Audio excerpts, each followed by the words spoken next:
সুস্মিতা সব বলেছিল মিথ্যা কথা। সুস্মিতা পলাশের সাথে প্রায় টাইমই ঘুরতে যেত, একসাথে নানা অনুষ্ঠানে যেত। প্রিয় ভিউয়ার্স, এই বিষয়ে বিস্তারিত জানতে সম্পূর্ণ ভিডিওটি না টেনে দেখতে থাকুন। সম্প্রতি সামাজিক যোগাযোগ মাধ্যমে পলাশ সাহা এবং সুস্মিতার বেশ কিছু ভিডিও ভাইরাল হয়েছে, যেখানে দেখা যায় নানা অনুষ্ঠানে তারা একসাথে গিয়েছিল। সেখানে শুধু তারা দুজনই ছিল, তার শাশুড়ি ছিল না। আর সুস্মিতা দাবি করেছিল আমরা যে কোনো জায়গায় যেতে চাইলে সেখানে তার শাশুড়িও যেত, তাদের একসাথে কোনো জায়গায় যেতে দিত না। এরকমই দাবি করেছে সুস্মিতা সাহা।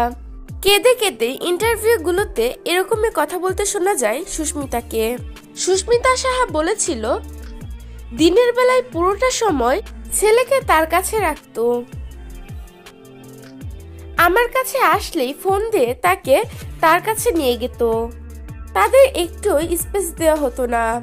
কখনো স্বামীর সাথে নাকি একা বাইরে ঘুরতে যেতে পারতো না সুস্মিতা, বাচ্চাদের মতো ছেলের হাত ধরে রাখতো।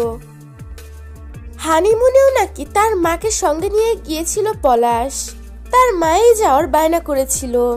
কিন্তু ভিডিওগুলোতে দেখা যায় র্যাবের একাধিক অনুষ্ঠানে স্বামীর সাথে অনুষ্ঠানগুলোতে অ্যাটেন্ড করেছিল সুস্মিতা, একসাথে তারা অনেক এনজয় করেছে। এই ভিডিওগুলো দেখেই সবাই বলছে সুস্মিতা তাহলে হয়তো মিথ্যা কথা বলেছে। প্রিয় ভিউয়ার্স, এই বিষয়ে আপনাদের কি মতামত তা জানিয়ে দিবেন আমাদের কমেন্ট বক্সে।